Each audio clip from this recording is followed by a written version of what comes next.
کبھی سوچا ہے کہ یہ جو ہیلدی مشورے ہم ہر جگہ سنتے ہیں، کیا وہ سب کے لیے واقعی ٹھیک ہے؟ آئیے دیکھتے ہیں کہ کیسے کچھ عام صحت مند سمجھی جانے والی عادتیں دراصل ہمارے ہاضمے کے نظام کو نقصان پہنچا سکتی ہیں۔ یہ ایک بہت اہم سوال ہے جس پر غور کرنا چاہیے۔ ہو سکتا ہے ہماری صبح کی چائے ہو یا دوپہر کا سلاد، جنہیں ہم فائدہ مند سمجھتے ہیں، وہی غیر محسوس طریقے سے ہمارے اندرونی نظام کو متاثر کر رہے ہوں۔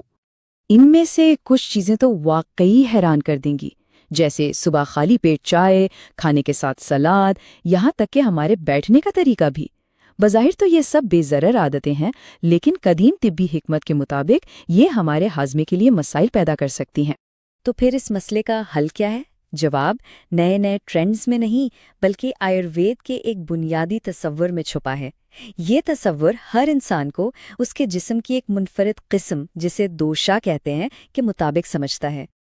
دیکھیں، صحت کا کوئی ایک فارمولا نہیں ہوتا جو سب پر فٹ ہو جائے۔ آیوروید ہمیں یہی سکھاتا ہے کہ جو چیز ایک شخص کے لیے دوا ہے نا، وہ دوسرے کے لیے زہر بھی بن سکتی ہے۔ اپنی جسمانی ساخت یعنی دوشا کو سمجھنا ہی اس سفر کا پہلا اور سب سے اہم قدم ہے۔ چلیں ان تینوں دوشا پر ایک نظر ڈالتے ہیں۔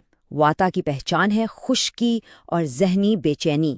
پتا آتشی مزاج کا ہوتا ہے، جس میں تیزابیت اور غصے کا رجحان زیادہ ہوتا ہے، اور کفا پرسکون اور بھاری ہوتا ہے، جس کا ہاضمہ اکثر سست رہتا ہے۔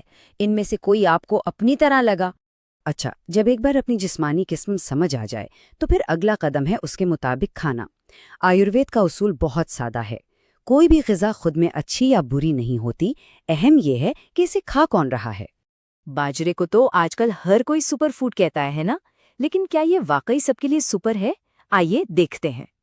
تو دیکھیں، باجرا کفا قسم کے لوگوں کے لیے بہترین ہے کیونکہ یہ وزن کم کرنے میں مدد کرتا ہے، لیکن وہی باجرا واتا قسم کے لوگوں میں خشکی بڑھا کر اپھارا اور قبض کا باعث بن سکتا ہے۔ یہ ایک بہترین مثال ہے کہ کیسے ایک ہی چیز کے اثرات دو مختلف جسموں پر بالکل الٹ ہو سکتے ہیں۔ اب سلاد کی بات کرتے ہیں۔ ہم سب اسے صحت کی نشانی سمجھتے ہیں۔ یہ پتا کی گرمی کو تو ٹھنڈا کرتا ہے، لیکن واتا کے ٹھنڈے ہاضمے پر یہ ایک بوجھ بن سکتا ہے، جس سے گیس اور بے خوابی جیسے مسائل بھی ہو سکتے ہیں۔ یہاں تک کہ پرو بایوٹکس میں بھی فرق ہے۔ دہی اور لسی دونوں ہی فائدہ مند سمجھے جاتے ہیں، لیکن دہی اپنی بھاری اور چکنائی والی خاصیت کی وجہ سے واتا کے لیے بہتر ہے، جبکہ پتلی اور ہلکی لسی کفا کے سست ہاضمے کے لیے زیادہ موزوں ہیں۔ یہ چھوٹی چھوٹی باتیں بہت فرق ڈالتی ہیں۔ چلے اب کھانے پینے سے تھوڑا آگے بڑھتے ہیں اور لائف سٹائل کی کچھ مشہور ٹرینڈز اور ان سے جڑی غلط فہمیوں کو دیکھتے ہیں۔ آج کل فاسٹنگ یعنی فاقے کا بڑا چرچا ہے، خاص طور پر انٹرمیٹنٹ فاسٹنگ کا۔ کہا جاتا ہے کہ اس سے وزن کم ہوتا ہے اور صحت اچھی ہوتی ہے، لیکن کیا یہ بات سب پر لاگو ہوتی ہے؟ آیوروید کہتا ہے بالکل نہیں۔ خاص طور پہ واتا قسم کے لوگوں کے لیے فاقہ کرنا ان کی اندرونی خشکی اور بے چینی کو مزید بڑھا سکتا ہے۔ فاقہ صرف کفا جیسی حالتوں میں فائدہ مند ہو سکتا ہے، جہاں جسم میں سستی اور سوزش ہو۔ ایک اور مشورہ جو بہت عام ہے، دن بھر گرم پانی پئیں، ہاضمے کے لیے بہت اچھا ہے، لیکن کیا یہ بھی سب کے لیے ہے؟ اس کا جواب بھی نہیں ہے۔ خاص طور پر پتا قسم کے لوگ جن کے جسم میں پہلے ہی گرمی زیادہ ہوتی ہے، اگر وہ مزید گرم پانی پئیں گے تو اس سے تیزابیت اور جلد کے مسائل بڑھ سکتے ہیں۔ ان کے لیے نارمل ٹیمپریچر کا پانی ہی بہتر ہے۔ اور اب آتے ہیں آج کل کے سب سے بڑے ٹرینڈ پر، ہائی پروٹین ڈائٹ۔ جم ہو یا کچن، ہر طرف زیادہ پروٹین لینے کی بات ہو رہی ہے، لیکن کیا یہ ہمیشہ ایک اچھا آئیڈیا ہے؟ مسئلہ پروٹین سے نہیں بلکہ ہمارے ہاضمے سے ہے۔ اگر ہمارا ہاضمہ مضبوط نہیں ہے تو آنکھیں بند کر کے زیادہ پروٹین کھانا فائدے کے بجائے نقصان دے سکتا ہے۔ اس سے اپھارا، قبض، یورک ایسڈ میں اضافہ اور یہاں تک کہ جگر اور گردوں پر بھی دباؤ پڑ سکتا ہے۔ تو اتنی ساری باتیں جاننے کے بعد اصل مقصد کیا ہے؟ کیا صرف اصولوں کی ایک لسٹ فالو کرنی ہے؟ نہیں، اصل مقصد ہے اپنے جسم کی آواز کو سننا اور توازن کی طرف بڑھنا۔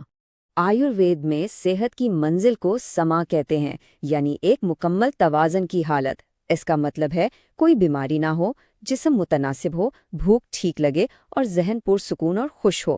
یاد رکھیں، صحت کسی وزن کی مشین پر نظر آنے والا کوئی نمبر نہیں، بلکہ ایک اندرونی ہم آہنگی کا نام ہے۔ جیسا کہ ڈاکٹر الکا وجین کہتی ہیں، صحت دراصل کسی تکلیف یا علامت کا نہ ہونا ہے، نہ گرمی، نہ سردی، نہ قبض، نہ اپہارا۔ جب ہر چیز توازن میں ہو، وہی اصل صحت ہے۔ اور یہ ساری بحث ہمیں ایک آخری سوال پر لا کر چھوڑتی ہے۔ کیا صحت کا راز ہر نئے آنے والے ٹرینڈ میں ہے، یا اس قدیم حکمت میں جو ہمیں اپنے جسم کو انفرادی طور پر سمجھنے اور اس کی ضرورتوں کو پورا کرنے کی دعوت دیتی ہے؟